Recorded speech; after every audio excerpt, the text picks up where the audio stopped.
Go. Okay, good morning. First of all, a warm welcome to all the participants here in the Press Club of Brussels for this seminar. And also welcome to all those who are participating via the webinar. This will be the last presentation on the state of the EU steel market, EU economy this year. And as it is, it will also be my last presentation in this framework, because I will be leaving Eurofer. I will retire at the end of January 2020. My successor is already there, so he will take over. Unfortunately, he couldn't be here today. What's also unfortunate there is the fact that Carl Tachelain, who would be presenting the second part on the state of the safeguards, imports, etc. He fell ill this morning and he cannot be here. So without further ado, I would suggest we go ahead with the presentation. Well, the first slide about Eurofer. Some updated figures there.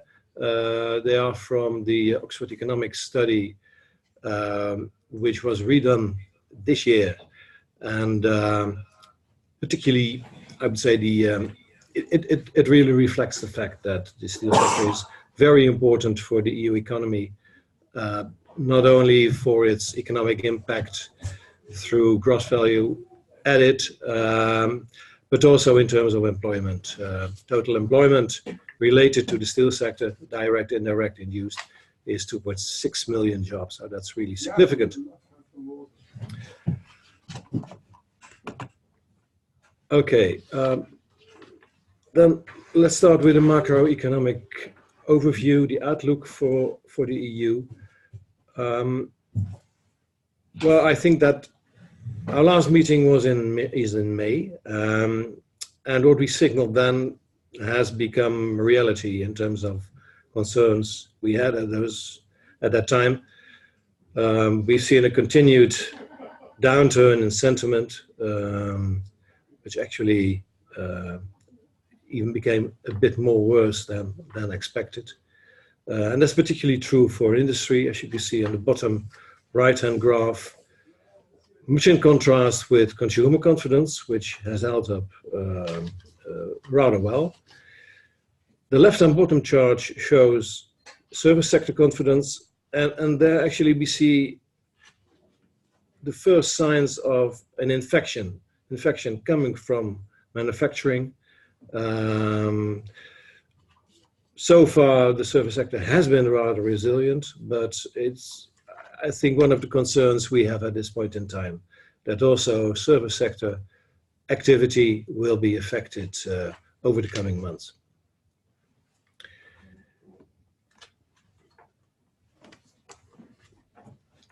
If we look at the hard numbers for the second quarter, we've seen a significant slowdown in economic growth in the second quarter, coming from 0.5% quarter on quarter. In the first quarter, it slowed down to just 0.2%. And it was really driven by a significant downturn in the manufacturing sector. I think it's fair to say that, particularly in Germany, there's a manufacturing recession. I think it's an interesting fact that it has a very strong relation what's happening with the manufacturing sector at this point in time, and the impact of the slowdown in international trade. The two graphs on top, the blue graphs, show a very strong correlation between what's happening in terms of merchandise trade globally and industrial production volumes. And it's particularly true for the advanced economies. And within the EU, it's clearly Germany which is suffering the most. Of course, the German manufacturing sector is very much dependent on exports. In addition to that, it has to cope with an automotive slump. And overall in Europe, we see the impact of weakened sentiment on investment. Companies don't want to invest when the business climate is uncertain. And that's really one of the issues at this point in time. Much in contrast with industry, I mentioned it already, consumers are holding up rather well. And it's fair to say that the main contribution to GDP growth came and is still coming from consumer spending. And it reflects the fact that labor markets have improved over the past few months and already starting in 2018. And it's really leading to an improvement in household income. What to expect for the remainder of this year is continued weak growth of GDP. Probably we'll see only around 1.2% growth in GDP this year. Then the outlook for 2020, in terms of underlying fundamentals, I don't think there's going to change that much. The EU economy will remain largely dependent on consumer spending. And I don't think that in terms of the slowdown we're seeing currently in international trade, things are going to improve very soon from now. There are, of course, some efforts, I would say, from both sides in the US and China to bring an end to the trade frictions. I think the outcome, although negotiations are going on, is still very uncertain.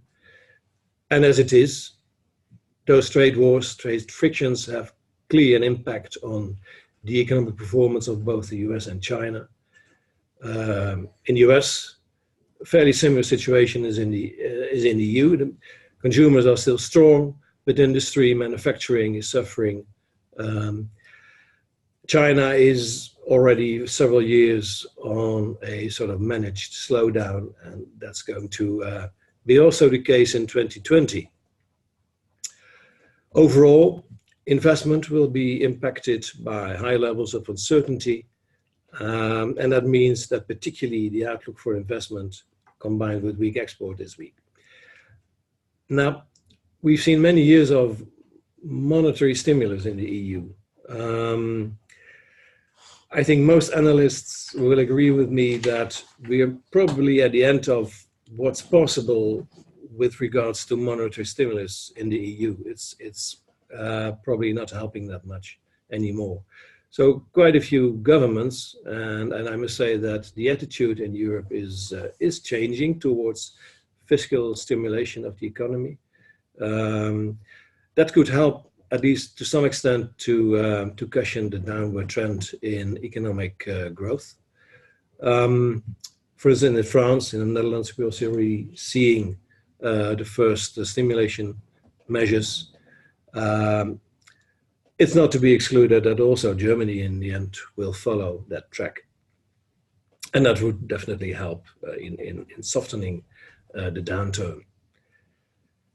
So the main message is that manufacturing weakness will continue in 2020, but a concern is definitely if the service sector will follow that trend, definitely the future doesn't look too bright. And as it is, we do not expect any improvement in GDP growth. It will remain at 1.2%, which is clearly below the longer term average growth of the EU.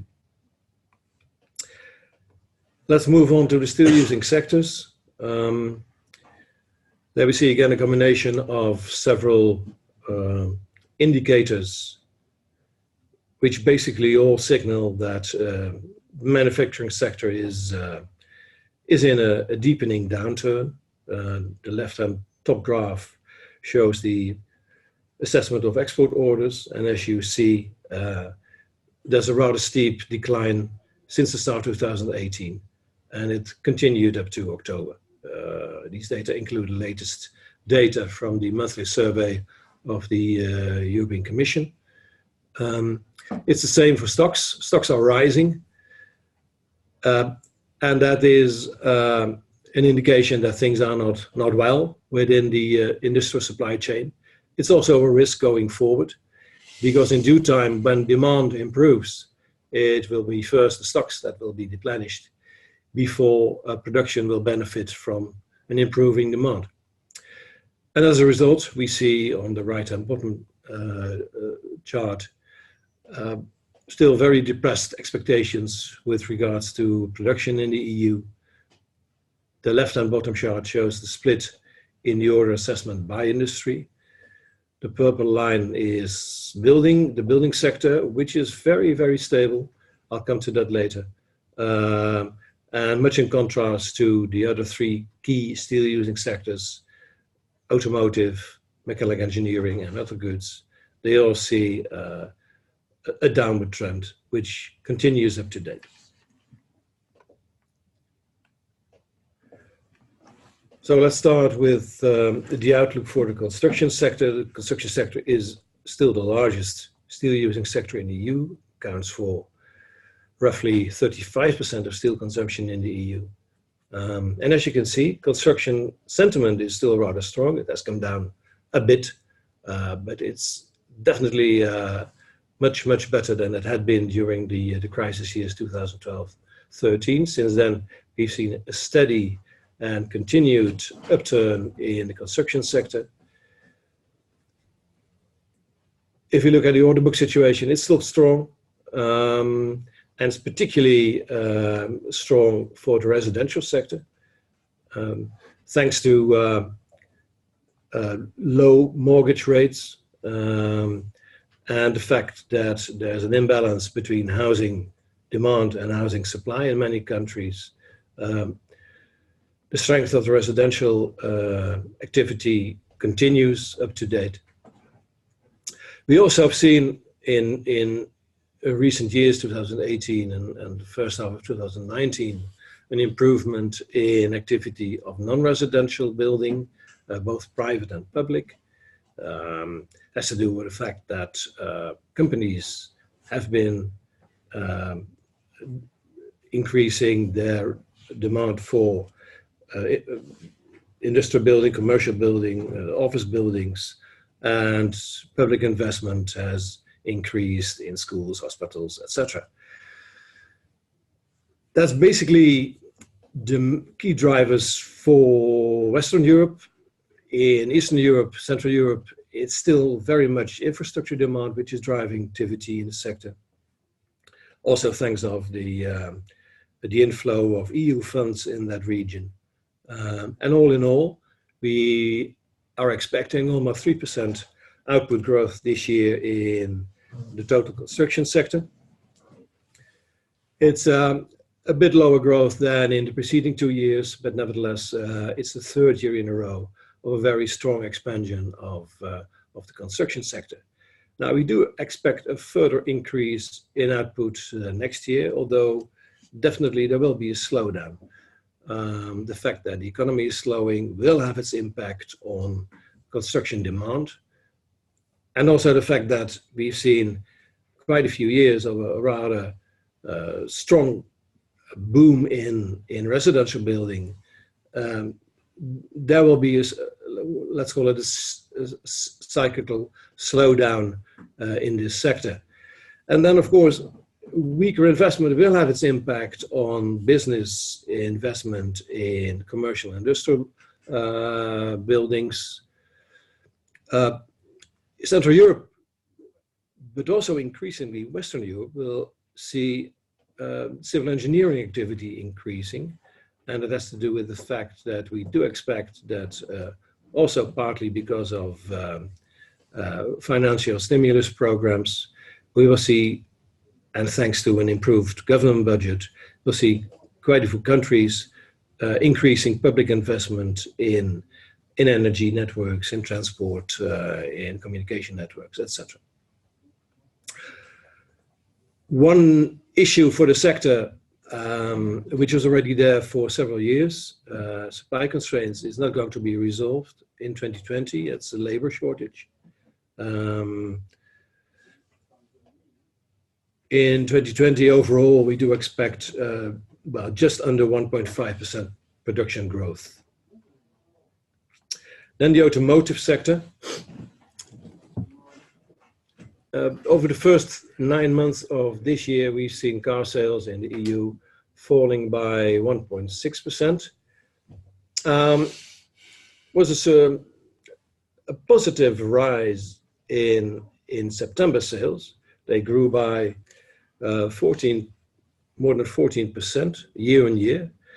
That has to do, of course, with very weak sales in September 2018, when the impact of the introduction of the WLTP, the Worldwide Light Vehicle Test Procedure, came into effect. But nevertheless, it helped in reducing the overall reduction in car sales so far this year. So actually, we are at, let's say, a rather modest decline compared to the same period of 2018. Commercial vehicles are a bit different. They have seen growth over the first 8 months of the year, but in September they turned negative, minus 10% year on year. And that has reduced the overall growth figure over the first 9 months to 4.6% year on year. Also, car exports are on a downward trend. It's basically because major export markets for EU OEMs, such as the US, China, Turkey, there we see a downward trend in demand, at least for imported cars. And as a result, total output in the automotive sector fell by 6% year on year, which is quite a steep decline. But due to the impact of the WLTP introduction, the second half of last year was rather weak in terms of production.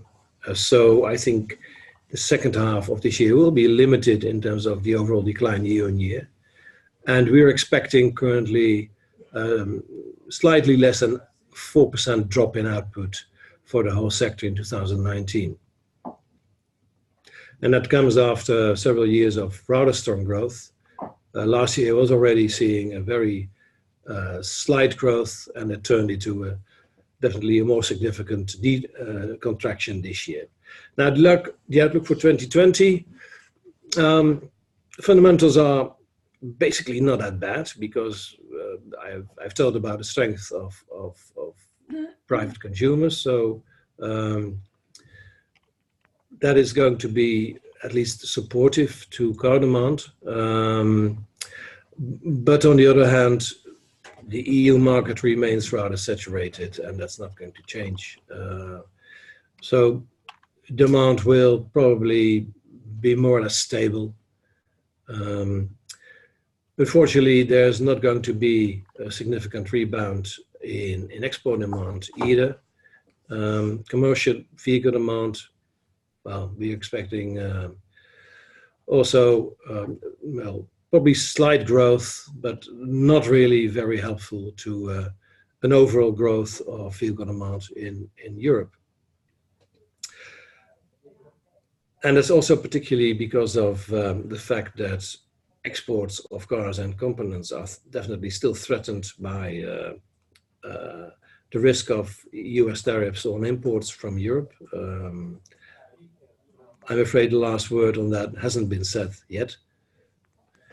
Then, of course, an issue which will have, going forward, less and less impact is the WLTP distortions. In 2020, we'll probably see quite some new models from various OEMs, electric models. And that will lead to what I would call a technical rebound, very slight growth, and a 1% growth next year. Definitely an issue for EU car manufacturers is the fact that by 2021, the fleet of new vehicles needs to fulfill the 95 grams CO2 per kilometer target, which is probably going to be a struggle for quite some OEMs. Actually, they're facing fines if they don't meet that target. So they're heavily investing in new models which fulfill those criteria. Today there was the announcement of Fiat Chrysler merging with PSA in France. Definitely, that's, I think, a major issue, and it shows that a consolidation in Europe it will definitely be something we will continue to see going forward. Mechanical engineering, typically a sector which depends on both investment and export demand. Both factors are negative, so this is a sector which is becoming more and more under pressure. The first quarter was still relatively good, basically because of the pipeline of new orders, which was still there. Those orders are becoming depleted, and it means that already in the second quarter there was a negative growth in activity in the sector, and that will deepen going forward. Conditions are overall not good. The sector really depends on machinery and equipment demand from other manufacturing industries. The only sector which is holding up rather well is construction. Of course, construction machinery is part of this business, but it cannot dampen the downward trend seen elsewhere. So from more or less stagnation still in the first half, we do expect a downturn in the second half of this year, which will lead to a marginal decline in output in 2019. 2020 is not going to change in terms of underlying fundamentals. The fact that downstream sectors and industries face slower activity, profit squeeze, a lot of uncertainty with regards to business conditions. It simply means that they're not going to invest for the time being in heavy equipment or new machinery. If they invest, it will be in efficiency improvements to software, or more service related than really in hardware. Also, trade remains definitely an issue. Now, there are two major issues, of course, Brexit and the trade dispute between China and the US. If that would be solved one way or the other, and particularly for Brexit, that is effectively coming near, and 2020 should give more clarity about the impact of Brexit on the manufacturing sector in the EU. If those concerns would be taken away, definitely we'll see stabilization and probably improving business conditions. What will be helpful is the fact that it's still very easy to get credit for companies, so that's at least one thing which is supportive to our expectation going. Output in 2020 pretty much stable, same as in 2019. So we are expecting 2 years of no growth in this sector. Then the steel market in Europe, first half, we've seen, and that's the top graph, we've seen the apparent steel consumption, which are the blue columns, falling by 2% in the first quarter of this year, and even by 8% in the second quarter. And that's really is more negative than we had penciled in our previous reports. It simply shows that conditions on the EU steel market are really deteriorating quite sharply right now. It's both the fact that real steel demand, final steel consumption at the end user level is falling.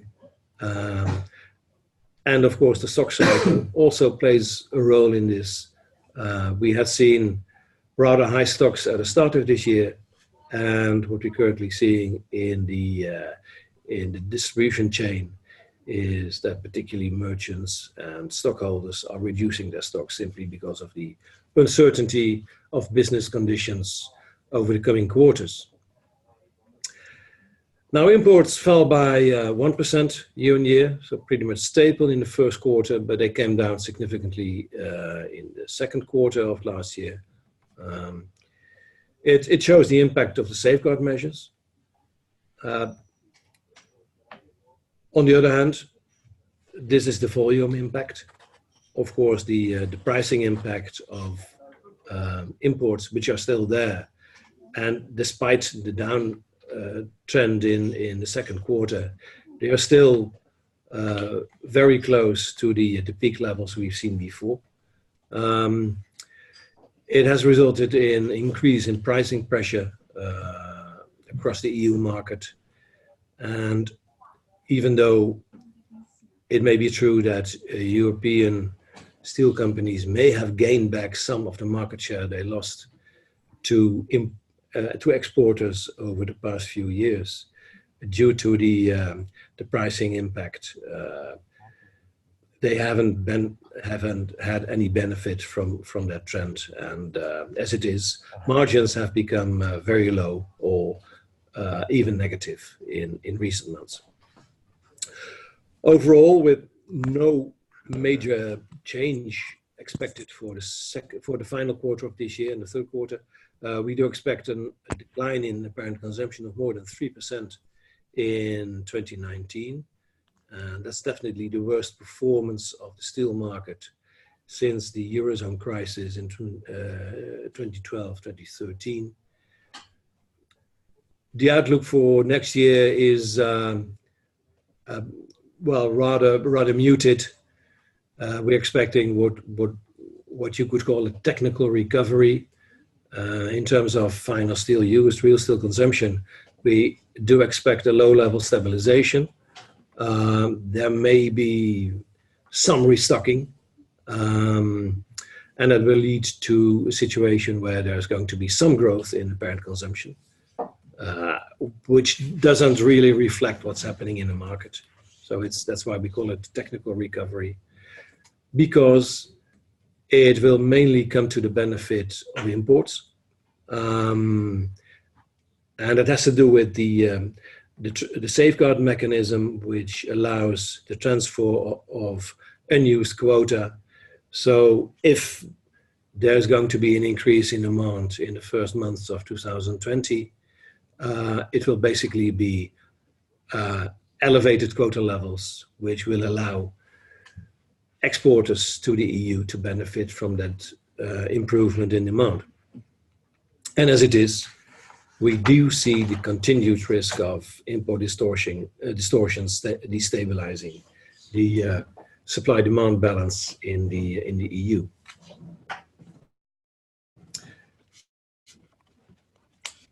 I've included again a slide on Turkey. Turkey definitely remains the key importer to the EU in 2019. If you look at the top graph, you see the most significant countries of origin for imports coming to the EU, and there we see Turkey accounting for 25% of imports. Moreover, year-to-date imports from Turkey, they grew by 13% year on year, whereas on average, finished products imports fell by 10%. So we see the divergence in import trends for Turkey and total imports. It's definitely not the first year we see this. We've seen a 65% rise in imports from Turkey in 2018 compared to a 12% rise for total imports of finished products. So again, the same divergence between imports from Turkey and total imports. So it's a clear indication that Turkey is focusing on exporting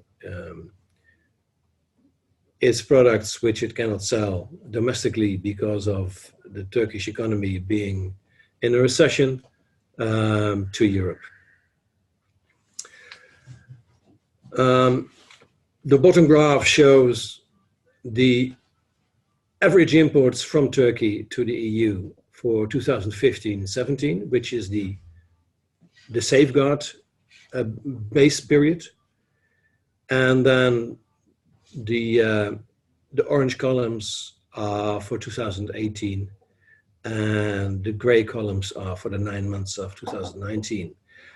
And whereas the safeguards should have had the effect of stabilizing imports at the 2015-17 level, you see what happened for Turkey.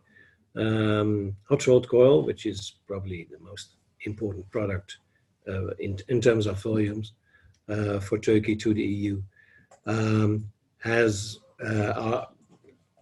twice as high as during the safeguard base period.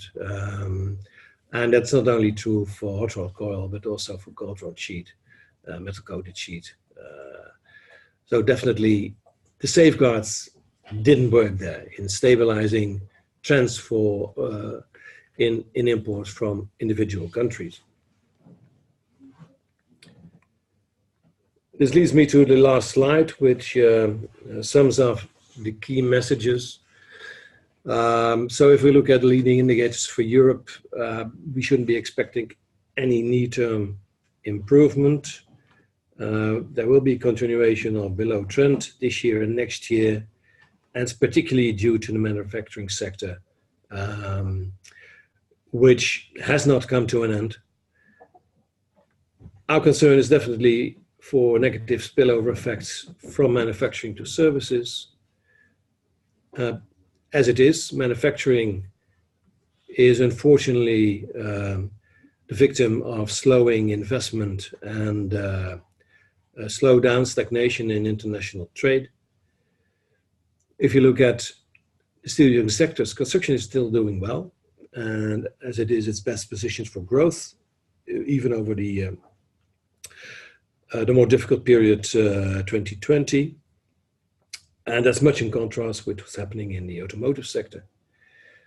As a result of deteriorating market conditions in the EU, we've seen a rather sharp slowdown in apparent steel consumption, leading to a 6% decline over the first half of 2019. And that is leading to a situation where, even though there are lower imports, price pressure, which is has been rising significantly since the start of this year, is really offsetting any gains in market share by domestic suppliers in the EU. We expect that steel demand will fall by 3.1% this year, which is a significant deterioration compared to our July forecast. I mentioned the technical recovery expected for next year. So rather than reflecting a real improvement in the market, it's basically more based on a stagnating situation with regards to final steel consumption and stock replenishment. But again, I would like to put the emphasis on the fact that it will mainly be imports that will benefit from the rebound we're seeing, and that's basically true due to the safeguard mechanism, which allows the transfer of unused quota. Okay, this brings me to the end of the presentation, and I'm happy to take any questions you may have. Yeah, can I go ahead? Yeah, go ahead. So what's wrong with the safeguard mechanism then? If or is this how it's supposed to work? Or you seem unhappy with it. Well, it's when the economy. If your reference is 3 years back when the times were good. Yeah. When times are not so good, the volumes. Are they lowered then, or no? Well, that's the issue. The timeline of the safeguards, they allowed for after the preliminary safeguards to have the final safeguards. They were introduced this year, and the European Commission then introduced a 5% increase in safeguards in February this year.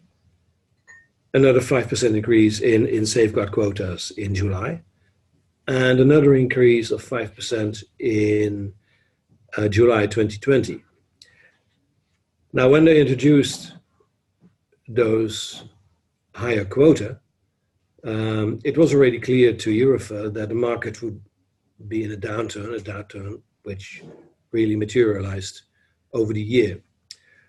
And there's been a review of the final safeguards, which led to a reduction of the 5% to 3%, both in July 2019 and July 2020.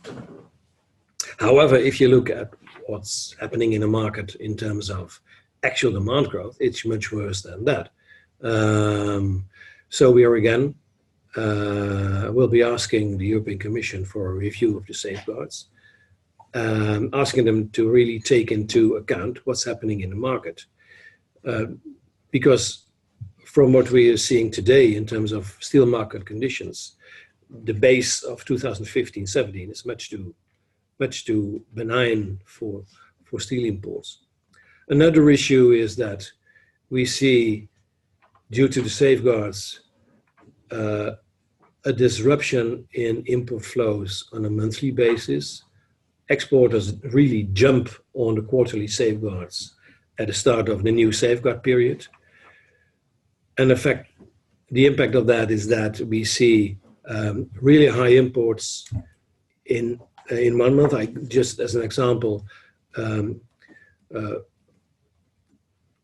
has been a significant increase during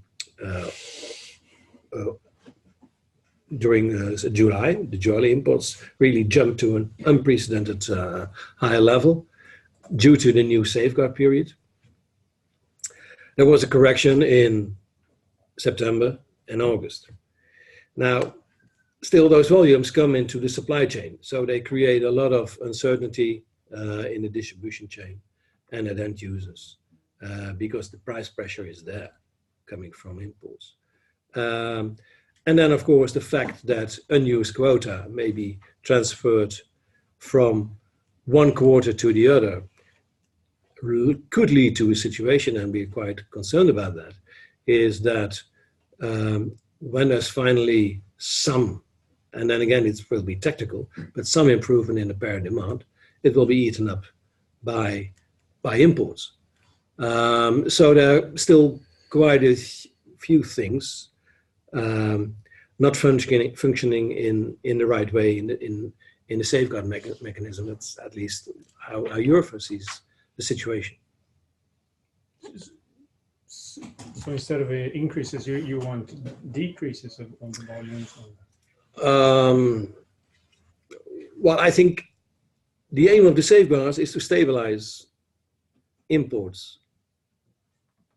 They haven't stabilized. That's one thing, and they have actually led to a distortion of the monthly import patterns and a risk of that built-in mechanism of, okay, if a safeguard quota is not used fully, the unused amount may be transferred to a next quarterly period.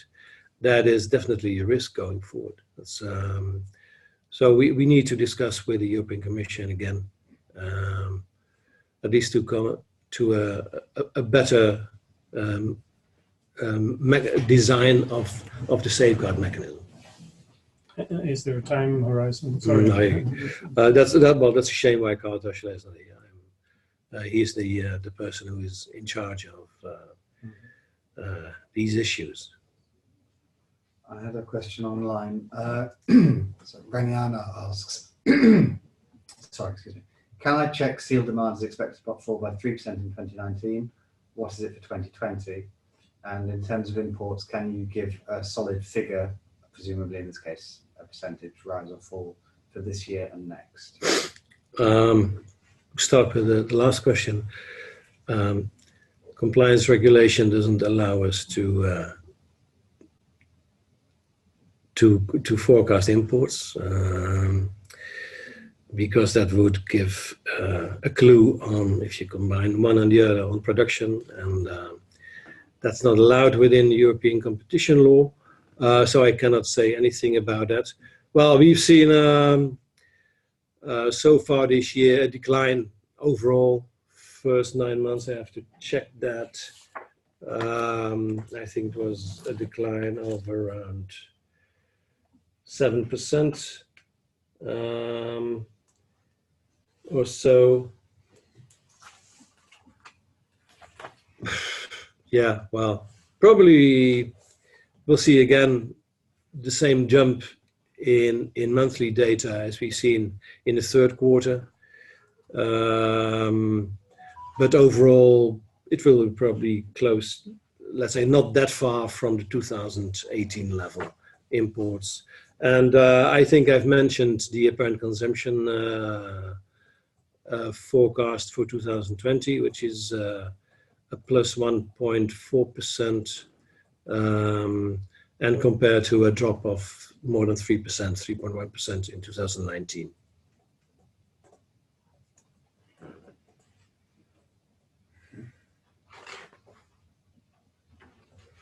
And you seem more positive about Brexit going forward.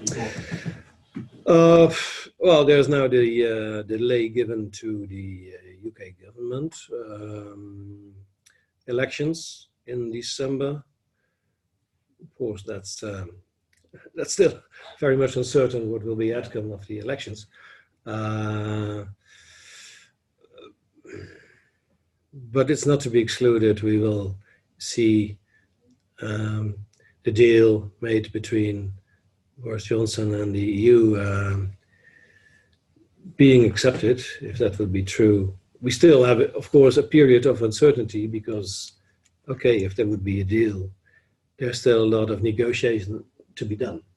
But it would take at least away some of the uncertainty which is there. Because there was particularly concern about an unmanaged and a hard Brexit, a no-deal Brexit. But that risk, I think, didn't increase. So, yeah, in that sense, I do consider that as at least a stabilization of the risks related to Brexit. But it will continue to impact, of course, investment and how companies, particularly those doing business with the UK on the continent, are seeing the business situation. I have a question online from Annelise Villar, SP Global. Apparent steel demand, this is just a check. Yeah. Apparent steel demand expected to be 1.4% in 2020, Yeah. plus 1.4. Is that correct? Yeah. Okay. Just say it because she can't hear it. She can't see you nodding. Say yes. Okay. Yes, that is. And real steel demand for 2020? Real steel demand, let me check what we said. Yeah, that's a low level stabilization at the 2019 level. And for real, we expect a minus 0.5%. Now, that may seem odd, the difference between the trend in real and apparent consumption, but you have to take into account that between real and apparent, we have the stock cycle. And stock cycle will be rather different in 2020 than in 2019. In 2019, we do expect a significant destocking, simply because of the fact that we had high stocks at the start of the year, coupled with business uncertainty. That means that companies tend to destock more strongly when steel market conditions are not certain, and that will lead to that increase in apparent consumption in 2020, simply because there will be a milder stock cycle in 2020 than in 2019. So just to confirm those numbers that she's typed. No, that's not correct. So say just to be clear, what is the correct number for year on year in 2020 and the correct number for year-on-year apparent in 2020. For real, I'll repeat it. For real consumption, the correct number for 2019 is 2020. sorry, 2020 is 0.1. 0.1. Yeah, Okay. and for apparent it's 1.4. Okay, there we go. Yeah. Right, then Emmanuel Inorsa from Kalanish asks, what would happen if Section 232 is cancelled in the US as the elections approach? Would the safeguard system in Europe need to be cancelled as well? That's an interesting question.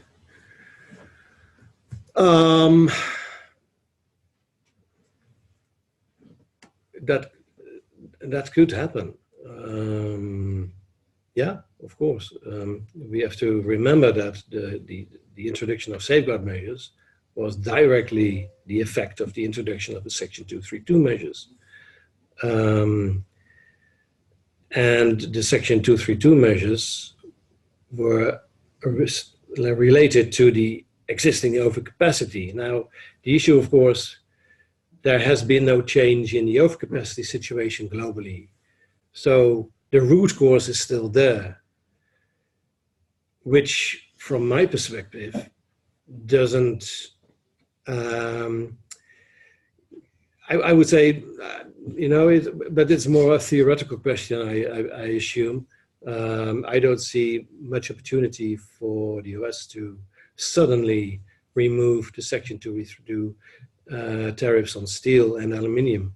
But if it were to happen, yes, I think the EU Commission would definitely reconsider the necessity of safeguard measures. That's that would be a logical approach.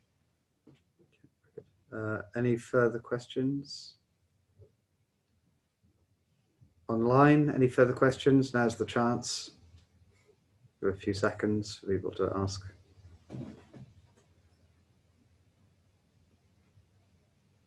No? Well, in that case, I think we're... Okay, thank you for joining us today, and all the best.